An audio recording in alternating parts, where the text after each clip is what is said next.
Came to know कि वो culvert के नीचे छुपा हुआ था। Culvert is a small bridge जिसके ऊपर it's not a very big bridge, छोटा सा ब्रिज होता है। बाय द टाइम हम लोग वहाँ पहुँचे क्योंकि सर अंदर आ चुके थे, सीनियर ऑफिसर। अमृता, अब कई आपने पिक्चरों में देखा है लोगों को बम से उड़ते हुए। That entire incident, sir was there in the Gypsy. वो बंदा कलवट के बाहर से निकला, नीचे से निकला कि उसने ग्रेनेड सर के डाला, सर वो सिटिंग हियर, यहाँ से विंडो से डाला कि and sir was blown. Life क्या होती वही सर को, मैं क्योंकि मैं गेट पे थी, मुझे मालूम था सर जा रहे हैं, and after 2 minutes Amrita, sir was not there.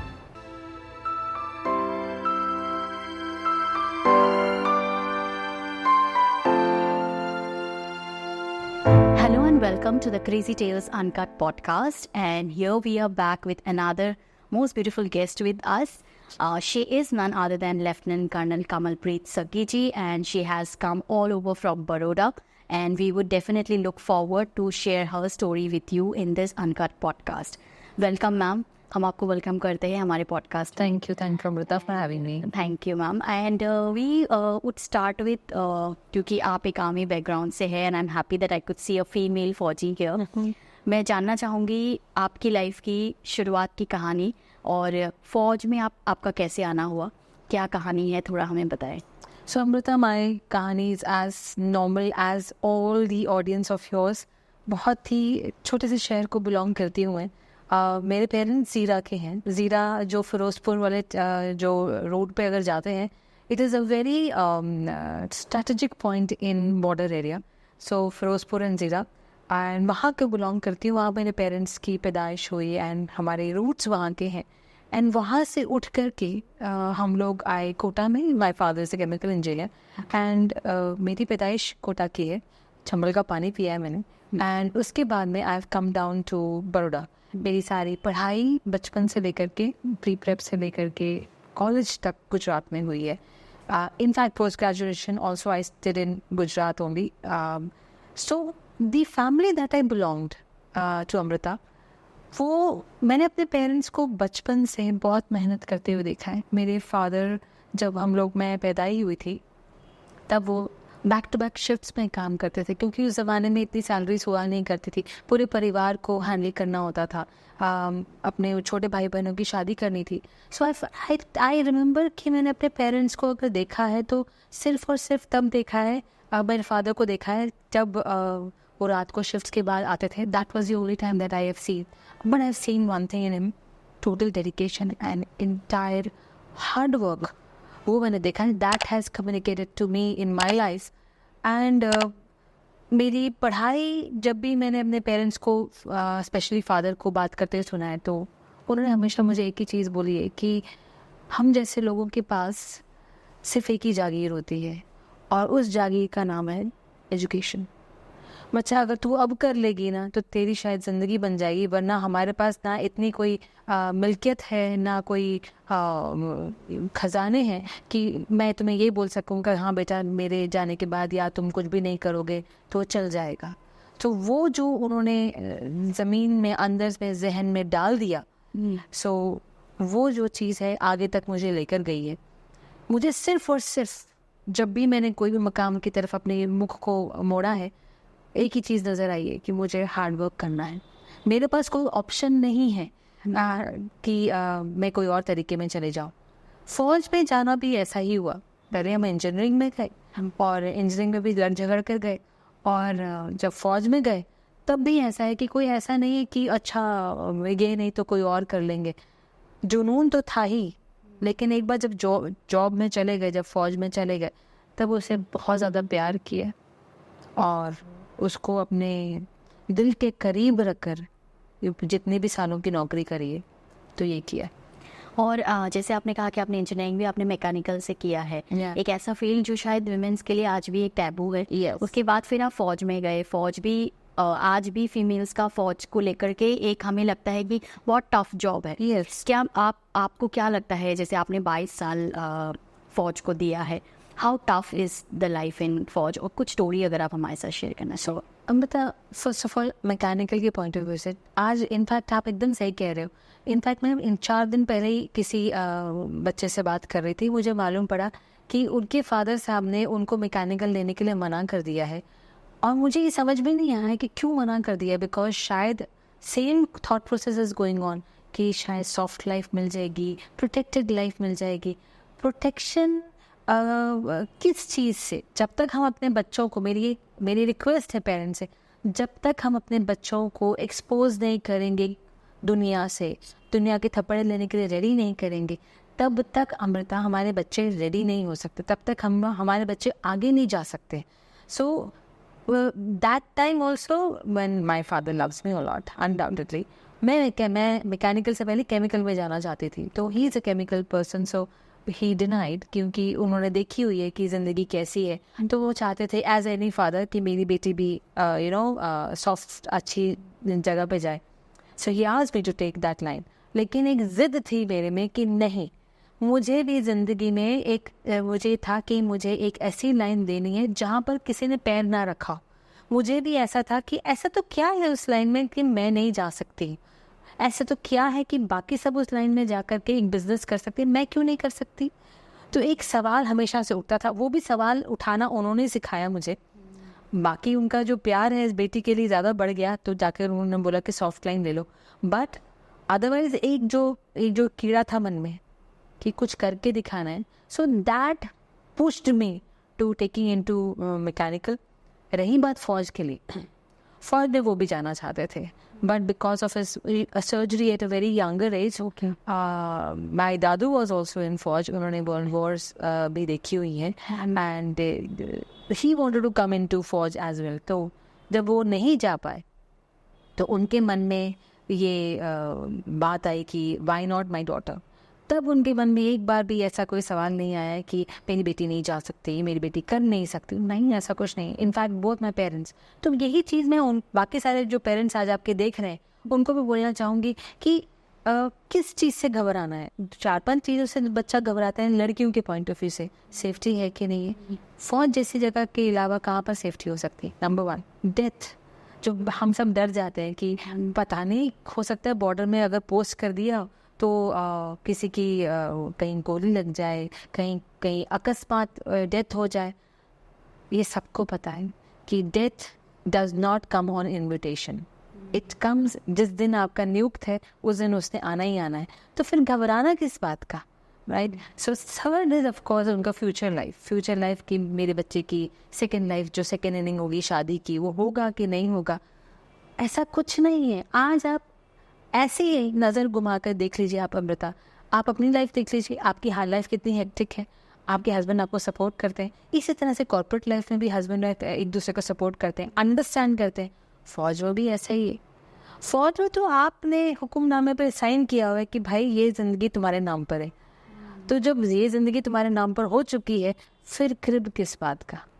फिर आप ये क्रिब नहीं कर सकते, ओहो आपने मुझे साथ में पोस्टिंग नहीं दी है। ठीक है, आपको मिलेगी, लेकिन अब जो तादाद भी बढ़ती जा रही है लड़कियों की, ओके, सो एवरीबडी, सबको बारी बारी पोस्टिंग मिलनी चाहिए।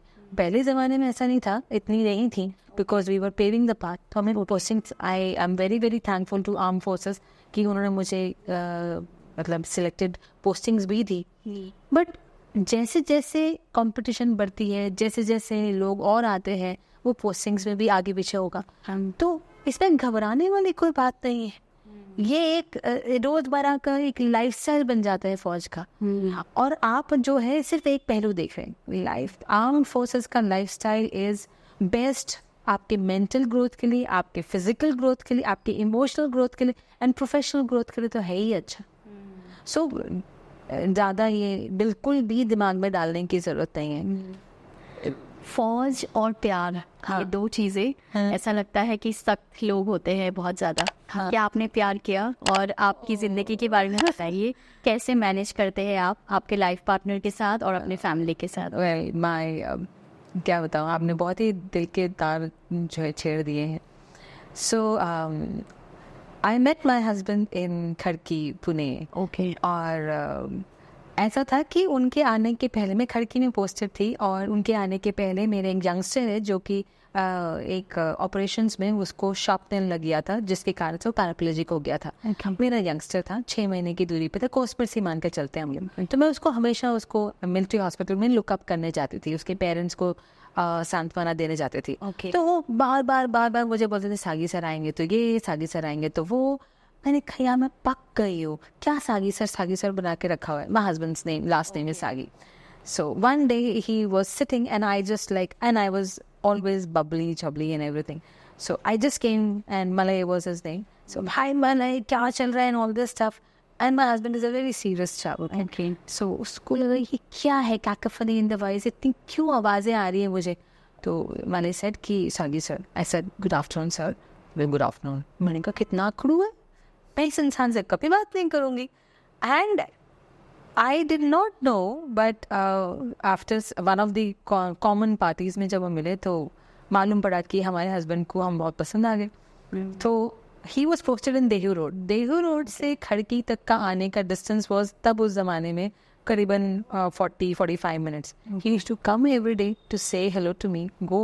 And after some days he said कि okay Kamal, I like you, and like in the most romantic manner he said कि I like you and I want to get married to. I was a tomboy. Tomboyish of the highest order. I said नहीं, हमसे ना हुई, क्योंकि I never ever wanted to get married. मैंने कभी शादी के बारे में सोचा नहीं ज़्यादा। तो but he said okay fine. He gave me even more time. यहाँ तक कि भाई साहब का, मतलब मेरे भाई साहब, इन लोगों के भाई साहब, उनका कोर्स आ गया, उन्होंने अपना कोर्स कैंसिल करा दिया।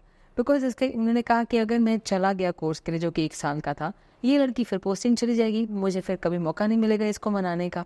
Okay. He got his course cancelled and then again proposed. So I think I remember 3 से 4थे proposal के बाद he took me to a temple and वहाँ पर मेरा birthday था, तो he cut the cake and said कि अब भगवान के सामने मैं तुझसे पूछ रहा हूँ, अभी सोच समझ के ना बोलना।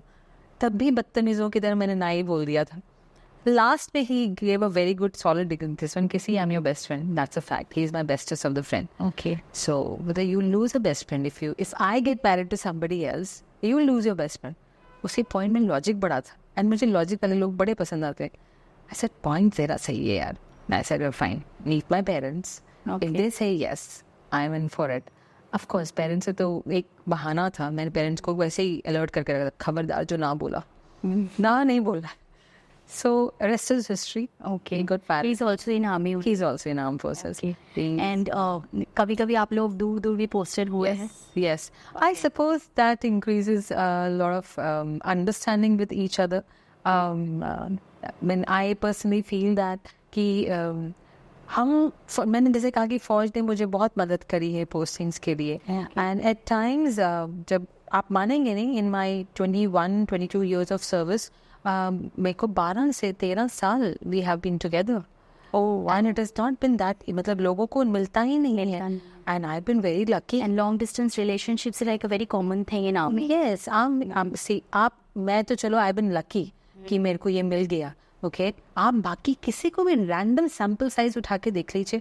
इन्फेंट्रियन they are there at the borders, उनकी फैमिलीज जो है पीछे फील्ड में रहती है या मॉडिफाइड फील्ड में रहती हैं या SF में रहती हैं, उनको तो बेचारों को कभी ऐसा टाइम ही नहीं मिलता है। चाहे जो मर्जी कह लो, उसके बाद में बच्चे बड़े हो जाते हैं, तो family, wife has to sacrifice, husband has to sacrifice कि भाई बच्चों की पढ़ाई के लिए हमें अलग अलग रहना पड़ेगा। And for the service of the nation, they have also been like sacrificing their personal lives or Yes, आप उसके बाद में देख लीजिए, बाद में ऑलमोस्ट 50% ऑफ माई लाइफ, ये भी अब मैं 12 साल बोल रही हूँ, पोस्टिंग्स मिली हैं। इसमें ज़रूरी नहीं कि हम साथ में रहे। Okay. मतलब साथ में एक जगह पोस्टिंग मिल गई है। एंड लाइक अगर आप पुणे जनरली बोल दोगे कि आपको एक जगह पोस्टिंग दे देंगे कि आप यहाँ पर हैं, मगर distance will be good about an hour or 2 hours difference, so आप ऐसे आ नहीं सकते हो। Okay. But it's good that you are in same city. in the same city at least, या फिर आपको उठा करके अगर आप जैसे श्रीनगर में हैं, तो मैं जैसे श्रीनगर में, तो मुझे खुनमू दे देंगे, अब खुनमू दे देंगे, और वो अगर श्रीनगर में है, so he cannot come to me, either ways I can't go to him, but at least for just trying, right? Yes. And but again, as I mentioned, Amrita, it is part and parcel Of life, what- of life, and बच्चों के लिए भी ये बहुत एक इस learning experience हो जाता है. बच्चे भी समझते हैं कि okay my parents are in this kind of a profession जहाँ पर this is the way life is. Yes, that's like what the important part I wanted to understand, how the relationships are managed. Yeah. And if you talk about your parents, like उनका क्या take है in this part of your whole careership? Oh, they are Amrita. उनके support के कारण आज मैं यहाँ हूँ. मैंने बीच में पढ़ाई करना बंद कर दिया था. Once I came into फौज, मैंने अपना पढ़ाई थोड़ा सा साइड में रख दिया था. My father was like, ये क्या सिस्टम है, तुम्हें ये किसने सर्टिफिकेट दे दिया है भाई साहब, मैडम कि आप जो है फौज में आ गई हैं, अफसरान हिंद बन चुकी हैं, तो पढ़ाई नहीं करेंगी. ऐसे तक ज़रूरत क्या है? He said nothing doing. Education does not mean anything just for the profession. Your education is a different thing altogether. He always pushed me. My mother said, you have to go ahead. I did my MBA. I did my PhD. I did my double postgraduate, and I did my other studies also. And I'm having ki main, okay, let me go for another PhD as well. Okay. It has nothing to do with the degrees, by the way. Mm-hmm. It is to do with increasing the horizon of your studies. पढ़ाई. आप अपना horizon बढ़ा करिए. So it has been because of my parents. Mm-hmm. And they have always stood by me. आज भी अगर मैं कोई चीज़ में मैं सोचती हूँ कि यार ये ज़्यादा हो जाएगा, नहीं करना चाहिए, तो my father says किस चीज़ के लिए आए हो इस दुनिया में. मेरी मदर का हमेशा कहना है कि दुनिया में कीड़े मकोड़े भी आते हैं, ओके, और वो आकर के मर के चले जाते हैं. नाउ यू डिसाइड, तुम्हें ये जो जन्म मिला है, तुम्हें इसको कैसे यूज़ करना है. How are you going to become extraordinary? So, yeah. And we have listened to a lot of your stories and relationships, Kapne. Can we hear one of your most daring on-field duty जो आपको आज भी याद है, जो हमारे साथ आप शेयर करना चाहते हैं, मोस्ट टफेस्ट पॉइंट्स आपको जहाँ पे लगा कि हाँ कि कहीं ना कहीं मौत आपके सामने से गुजर के गई, और वो फौज का जो एटमॉस्फेयर है, a real combat story if you can share with us. So there are many such situations that have happened. एक बार, but to pick one of them without taking names, I was posted in one of this unit, right? And it is in the grey area जहाँ पर terrorism बहुत ज़्यादा थी. मैं उस incident के बारे में अगर आप ढूंढने जाओगे तो कहीं पर भी वो incident है नहीं. Reason is was known as the Black Day of Indian Armed Forces. Okay. मेरी unit है.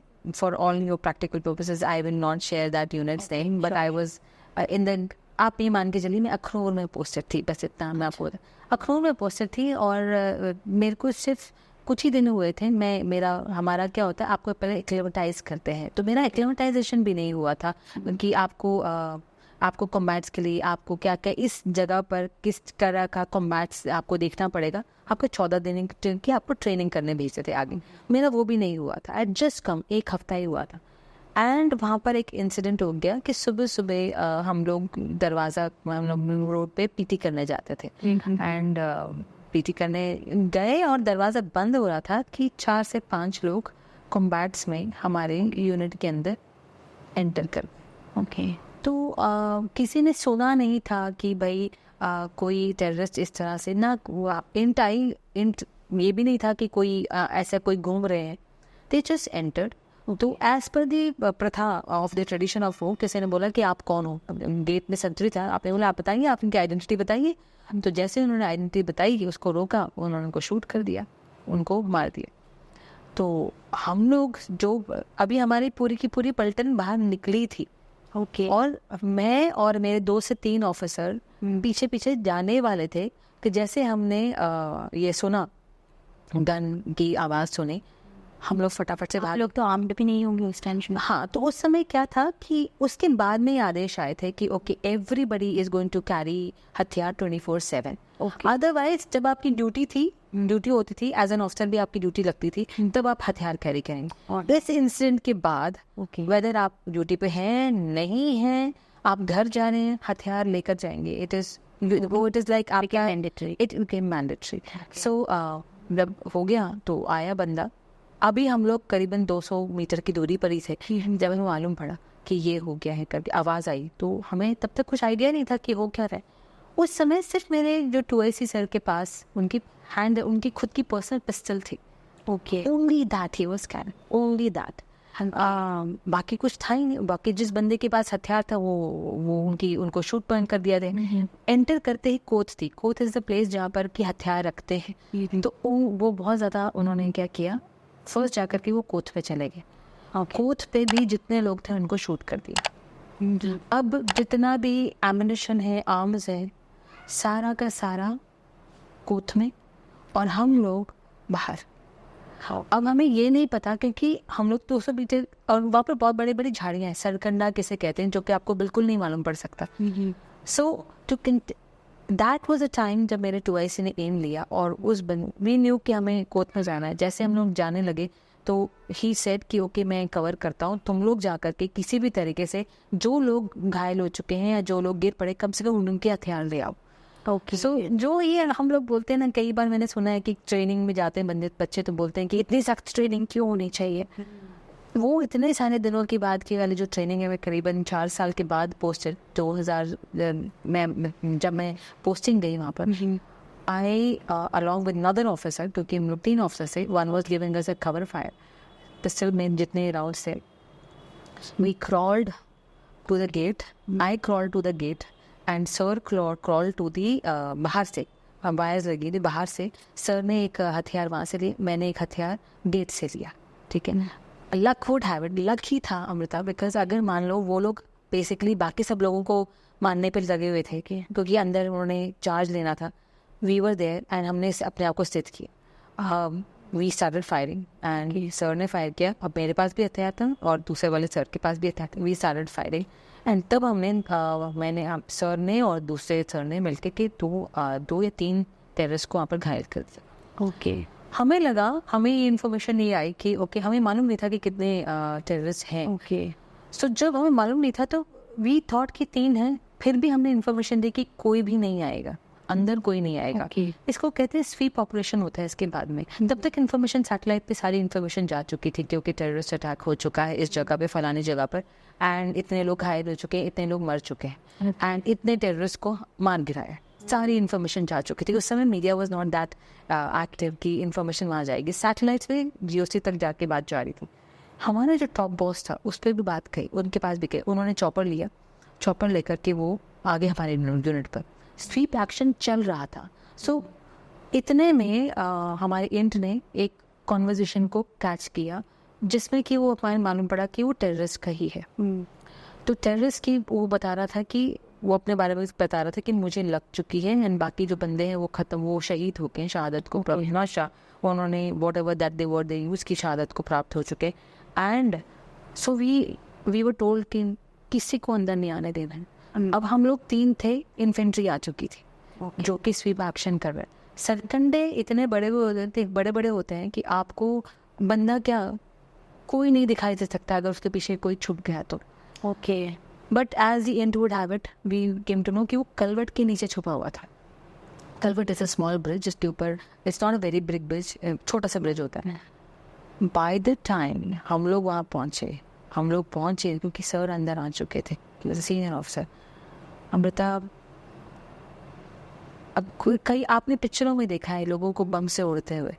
Okay, right, that entire incident, sir was there in the Gypsy. वो बंदा कलवट के बाहर से निकला, नीचे से निकला कि उसने ग्रेनेड सर के डाला, सर वो सिटिंग हियर, यहाँ से विंडो से डाला कि and sir was blown.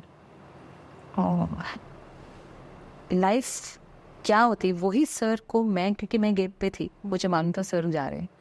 And after 2 minutes Amrita, after 2 minutes sir was not there. आप डेथ की बात करते हो, उस समय जो हमारा 15-20 मिनट का जो आपस में जो गोली बारूद हुआ, वो आप लोगों को बचाने के लिए आए थे ना? नहीं, वो चेक करने के लिए आए थे कि ओके सब कुछ अगर हो गया है तो क्या है क्या नहीं है करके। We lost men also, we lost him also, but men को तो हमने अपने बंदों को तो हमारे जाने से पहले ही वो उनको शहादत मिल चुकी थी। लेकिन officer right in front of our eyes, वो और ड्राइवर दो। So that time it humbled us, we were speechless, you don't have any emotion coming up. in front of you. So उसके पहले वाला जो इंसिडेंट था when we were firing at the terrorist, वो इस इंसिडेंट के सामने हल्का पड़ जाता है. So that ना वो ग्लोरी मनाने वाला था कि अब कि हमने किसी को मारा, क्योंकि we lost many of us. Okay. So that incident is very close to mind. मैं हमेशा उसको याद रखती हूँ.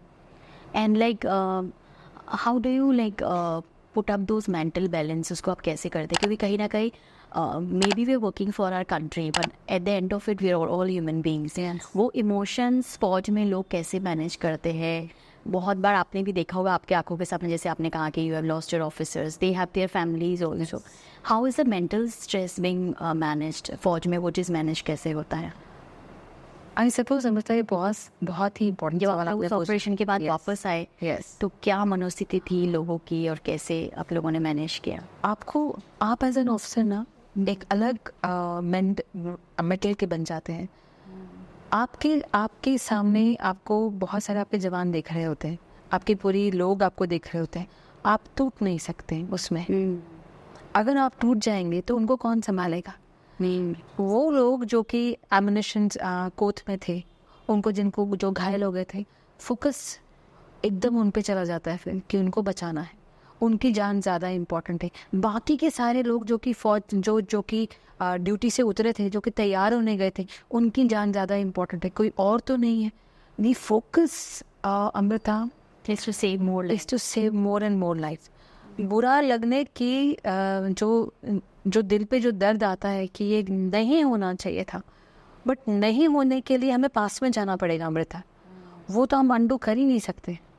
और वो जो चीज़ है, इसलिए वो इंसान को पहले why do we prepare train continuously keep training, कि वो ऐसी जगह देखना ना पड़े, ऐसी कोई चीज़ हमें दिल पे भारी रख करके करना ना पड़े, क्योंकि खून इतना खोल जाता है कि मेरा बंदा एक गया कैसे. और देन नेक्स्ट जब आप कोई ऑपरेशन करते हैं तो वो सारी चीज़ें भी सामने आती है जो पास्ट में हुई, फिर वो डबल रश की तरह आती है कि अच्छा तब ऐसा हुआ था, अब मैं ऐसा होने नहीं दूंगा. तब आपके दिमाग में ये सब नहीं आता कि घर में क्या है, उसका फलाना के मन में क्या है, किसी ने मेरे बारे में क्या बोला. एंड देन जब ऑपरेशन करके जब आप वापस आते हो तो सिर्फ एक मैं कहूँ चैनलाइज हो जाती है एनर्जी. एक चैनलाइज ये एनर्जी होती, ओके तुमने आकर के हमारे यूनिट, हमारे बंदे, हमारे देश के ऊपर हमला मारने की कोशिश की, हमने तुम्हें नहीं करने दिया. And that happiness is there. जो चले गए हैं फिर उनकी हमारी रिस्पॉन्सिबिलिटी अलग हो जाती है कि हम सोचते हैं कि ओके अब हम अगर टूट जाएंगे तो उनको कौन संभालेगा. तो टूटने का कोई स्कोप नहीं है. एंड लाइक जो ट्रेनिंग्स आप लोगों की होती है शायद आप वो भी आपको बहुत ज़्यादा सख्त बना देते हैं. बहुत ज़्यादा. मैंने आपके बहुत सारे इंटरव्यूज़ देखे हैं जिसमें आपने बच्चों को भी बहुत ट्रेन अप किया है सर्विसेज में आने के लिए. और जो अलग अलग फील्ड के गर्ल्स हैं उनको भी आप मोटिवेट करते हैं. बीइंग अ फीमेल कितना टफ होता है, और do you like to discriminate it between male and female, और is the life is equal for both of it? बहुत ही आपने क्रिटिकल सवाल पूछा है कि life is tough. Let's write it on a piece of paper and चिपका it on the wall. Life tough है boss, इसलिए अगर आप बहुत सॉफ्ट हार्टेड हैं तो प्लीज़ मत आइएगा. ठीक है, ये मत बोलेगा मैं सुबह उठूंगा मुझे कोई उठाने आ रहा है, साहब आपके लिए चाय रेडी है. ऐसा कुछ नहीं है. First you earn it and then you demand it. Okay, कि ऐसा नहीं है कि पहले दिन गए और आप अफसराने हिंद बन चुके हैं तो आपके लिए सारे रेड कार्पेट का ट्रीटमेंट हो रहा है. No, it is an extremely tough life, चाहे वो पीस हो या वो फील्ड हो, लड़की हो या लड़का हो, दोनों के लिए ये टफ है. और आज जैसे जैसे हम कॉम्बैट्स के बारे में सोचते जा रहे हैं, it is going to be even more tough. पहले अगर मान लीजिए थोड़े से ये सोच कर दी जाती थी कि ओके फलानी जगह पे आपको नई पोस्टिंग दी जाएगी, अब तो वो भी बैरियर्स निकाल दिए गए. दो बैरियर्स हैव बीन ब्रोकन. सो आप सुबह के 5 बजे से लेकर के रात का कोई ठिकाना नहीं है. Okay, there is no time कि ओके मॉर्निंग 9 to 5 जॉब है. There is no 9 to 5 job. It is morning 5 to 5 for job everybody. For everybody. Okay, for and officers के लिए तो खास. ठीक है, आप अपने जवान के लिए कह सकते हैं कि इसकी ड्यूटी यहाँ से स्टार्ट होती है, यहाँ खत्म होती है, because they need to be on getting some rest as well, because welfare of their comes much more than what हमारा क्या वेलफेयर है. एज एन ऑफिसर आपका कोई वेलफेयर नहीं. I mean, आप ये नहीं सोच सकते मैं अपने बारे में पहले सोच लूँ. आपको अपने फ्री टाइम में सोचने का अगर हक है तो दूसरों के लिए, अपने लिए आएगा नंबर. अपना टाइम अभी आया नहीं है तब, लड़की हो या लड़का. मैंने I want to reiterate it, but at the same time इसमें घबराने वाली भी कोई बात नहीं, बिकॉज मज़ा इतना ज़्यादा आता है उस चीज़ को करने के लिए.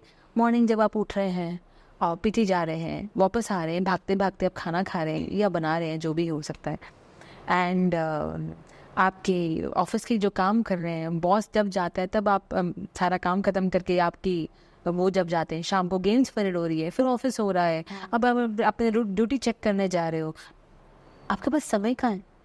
एंड रिस्पॉन्सिबल कौन होगा? बाहर वाला तो कोई आएगा नहीं ना. सो life is definitely tough, but मुझे नहीं लगता कि हमारे यूथ हैं जो कि नहीं कर पाएंगे, पक्का कर पाएंगे. I have met so many children now, and मैं उनमें जोश देखती हूँ ना, तो माई हार्ट गेट्स ओवरवेल्ड कि यार ये बच्चे आ कहाँ से रहे, इतना जोश भरा हुआ है. So life is undoubtedly there. रही बात लड़की और लड़के की डिस्क्रिमिनेशन की, सी बहुत लंबा सफ़र तय किया है लड़कियों ने, और आज भी करना बाकी है. Hats off to all senior lady officers, women officers, जिन्होंने इस पहला कदम रखा. Thanks to the organisation, thanks to the government कि उन्होंने इनको अलाउ किया, एंड इसको में इन्होंने जो फाइट करी. इस चीज़ को समझना कि परमानेंट कमीशन देना है और दे देने में बहुत फ़र्क है, बहुत फासला. हाँ बोलने में ज़्यादा टाइम नहीं लगता, लेकिन हाँ यहाँ से जो आती है ना, इस बात को मानना कि क्या वो इक्वल है, क्या वो कर पाएंगी, तो कुछ के मन में ये डाउट है अभी भी. बायोलॉजिकली अमृता मैं ज़रूर कहूँगी कि yes there is a certain factors, but उसके अलावा biologically as a country also हम सोचेंगे कि ओ भाई गॉड बॉर्डर पे जा रही, कुछ हुआ गया तो हमारी देश की इज्जत का क्या होगा. I understand that part, but उसके अलावा आप उनकी काबिलियत पे शक नहीं कर सकती, उनके डिसीजन मेकिंग पे शक नहीं कर सकती, क्या वो कमांड कर सकती हैं कि नहीं, और वो अपने ट्रूप्स को सही डायरेक्शन दे पाती हैं कि नहीं दे पाती, इस पर आप कतई शक नहीं कर सकते. Very true. वो बल्कि I can take your platform, they are in fact better. Okay. The women are much better. I don't mean to demean anybody. Yeah, I don't very mean true. to demean our counterparts. No. आपने मुझसे पूछा कि discrimination, मैं जिस इतना कहना चाहती हूँ कि उसको ये क्यों कहना कि हम उनको परमिशन देंगे तो वो आगे आएंगे. उनको परमिशन की ज़रूरत नहीं है, उनमें है काबिलियत. वो अगर एक बच्चे को जन्म दे सकती है, and the pain is excruciating. She can manage house, family, people. She can manage this also. खेल यहाँ का है और यहाँ का, और वो दोनों चीज़ें उनमें है, तो they can. रही बात सोच की, सोच बदलने में समय लगता है. अभी इतनी बदली है, आगे और बदलेगी. Very true. यस. हम लोग जैसे कॉम्बैट एंड फौजी की स्टोरीज ऑलरेडी सुन रहे थे. आपने आरजी कर की भी कहानी सुनी होगी जो अभी recently, and there are lot of rape cases also which is being going on this days. कहीं ना कहीं वुमेन सिक्योरिटी कंसर्न भी है इंडिया जैसे कंट्री में. सो मैं ये जानना चाहूँगी, how do we train up our students, how do we train up our female girls, क्योंकि आज भी डर लगता है कहीं ना कहीं पेरेंट्स के पॉइंट ऑफ व्यू से, no matter how much daring we feel about. कोई ऐसी कहानी जो आपको लगता है, and what message do you want to give to all the females? Amrita, this takes me to a very old story. पहले तो मैं कहना चाहूँगी कि माय डियर गर्ल्स, सारी कहानी जो है यहाँ से स्टार्ट होती है. हमारे मन में जो कंडीशनिंग हो चुकी है ना कि मुझे प्रोटेक्शन की ज़रूरत है, शायद मुझे प्रोटेक्शन की ज़रूरत है, वो चीज़ हमें कमज़ोर बना देती है. By the virtue of my parents always treating me like अ गुंडा ओनली, तो and me behaving like even more one. तो मेरा एटीट्यूड यही था कि क्या है, हु आर यू. तो मुझे as a barrier of a women and a man मेरे दिमाग में कभी लाया ही नहीं मेरे पेरेंट्स से. मेरी दरख्वास्त है पेरेंट्स से कि ठीक है, it is good to make anybody aware कि you are a girl and you are boy, but discrimination मत करिए कि तुम कम, तुम ज़्यादा, तुम्हें ज़्यादा प्रोटेक्शन की ज़रूरत है. Why it played a role, Amrita, I was in class 7th 11th and मैं सुबह सुबह अपनी ट्यूशन्स करने जाती थी. सब बच्चे जाते हैं, ओके, सुबह सुबह, और मेरी 5 बजे होती थी. मुझे उस दिन भूल गया कि ये भाई होली का दिन है. मुझे याद नहीं था कि मेरी मैम ने कह दिया होगा कि भाई छुट्टी है. हम अच्छे बच्चों की तरह लिए साइकिल और चल पड़े. मेरे घर से करीबन 3 या 4 किलोमीटर नहीं 5 किलोमीटर की दूरी पे उनका ट्यूशन क्लास था. सुबह सुबह गए. जाते वक्त तो कुछ नहीं हुआ. जब मैं वापस आ रही थी, मैम ने बोला कि बेटा आप क्यों आए हो, चले जाओ. सो जब मैं वापस आ रही थी तो मैंने देखा कि किसी ने मेरा पीछा करना स्टार्ट कर दिया. मैंने साइकिल धीरे करी, उन्होंने धीरे करी. मैंने साइकिल तेज़ करी, उन्होंने तेज़ करी. तो मैंने कहा ये तो मुझे मज़ा नहीं आ रहा, मैं घबराते घबराते चली जाऊंगी, कोई मतलब नहीं है. तो I stop my cycle and asked him, भाई साहब काम बात क्या है? बोलते हैं आपसे होली खेलनी है. तो मैंने कहा आपको खेलनी, मुझे तो नहीं खेलनी, आप चलते बनिए. बोलते नहीं, हम तो अब आपसे होली खेल के ही जाएंगे. तो मैंने कहा फालतू में बात करने का कोई मतलब नहीं है. I change my route. Amrita, he came on that route as well. Okay, वो उस रूट पे भी आ गया. पहले तो पीछे पीछे आ रहा था. वंस आई फेस्ड हिम तो वो मेरे आगे आ गया. मैंने कहा आपको बोला आप जाइए, तो वो नहीं माना. I again change the route, क्योंकि सामने वाले बंदे को मौका देना चाहिए. क्योंकि ऐसा भी मैं ये नहीं कह रही हूँ कि बेवकूफ़ी करो, आ बैल मुझे मार करो. I give all the wherewithal to that person कि तुम चले जाओ. मैंने उसको बोला मैं आपको पीट दूंगी. तो वो हंस पड़ा कि आप बोलते हैं अच्छा मुझे पीटोगे. जब उन्हें तीसरी बार मैंने रास्ता बोला, मैंने कहा यार ये गलत कर दिया तुमने यार, मैंने आपको बोला था कि मैं आपको पीटूंगी. प्लीज़ करना है नहीं करना है, समय की नज़ाकत को देख के करिएगा. आई टुक अ पत्थर and I hit him. Okay, I hit him. तब प्लस या माइनस नहीं है ना. आपको मैंने बताया, आप फालतू फन में मेरे नज़दीक आए जा रहे हैं. मैंने आपको न्योता दिया? नहीं दिया ना. मैंने आपको अलाउ किया? नहीं दिया, नहीं करा. आपको होली खेलनी, मुझे नहीं खेलनी. आपको समझ में नहीं आता है क्या? और अगर नहीं आता है, this is the message to the girls. किसी ने लिखा है कि गर्ल्स को स्ट्रांग नहीं होना है? किसी ने कहा है क्या कि आप मान नहीं सकते, आपको सिर्फ डर के ही जाना है? अगर आप स्ट्रांग होना स्टार्ट होती हैं, जब सामने मालूम पड़ जाता है कि ये चंडिका का रूप ले लेगी, काली माता का रूप ले लेगी, आप सहमी हुई हैं, तो सहमे हुए को तो हर कोई दबाना चाहता है. Very true. उसको पत्थर मारा और उसको लगी.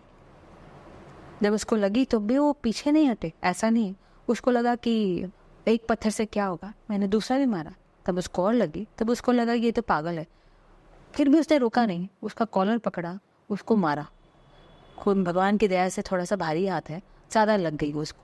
I think that was the time जब उसको रियलाइज़ हुआ कि ये छोड़ेगी नहीं. उसने अपनी साइकिल पकड़ी और भागने लगा, मतलब साइकिल पे भागने लगा. मैंने कहा अब नहीं जाने दोगे. It may so seem very comical and may seem कि बहुत मूवी टाइप हो रहा है. फैक्ट है, उसको मैंने साइकिल के पीछे जा कर के उसकी साइकिल को धक्का दिया. वो गिरा, उसके सर पे लगी, और वो वहाँ पर जब गिरा तब मैंने गई घर पर जाकर के. सब लोग चाय पानी सुबह सुबह का नाश्ता खा रहे थे, तो मेरी मम्मी ने बोला ये क्या हो गया तुझे. तो ऐसा एक बंदे ने ऐसा किया एंड मैंने उसको मारा और उसको सर पे चोट लगी. जैसे सर पे चोट का नाम लगा, मेरे पापा ने गाड़ी निकाली और मुझे दिखा मुझे कि बंदा कहाँ पे. वो बंदा वो अभी भी वहीं पर लेटा हुआ था. उसने बोला भाई साहब मुझे बचा लो, ये लड़की पागल है आपकी. सो आई एम नॉट सेइंग कि बंदे को यही एक्शन करना चाहिए, बट आपने मुझे सवाल पूछा है, who stopping you, how dare anybody come close to you. और अगर किसी में ये सोच भी आई है तो एज ऑल विमेन आज हमारी ये ड्यूटी बन जाती है सामने वाले को दिखाने की कि तुम्हें हक नहीं है.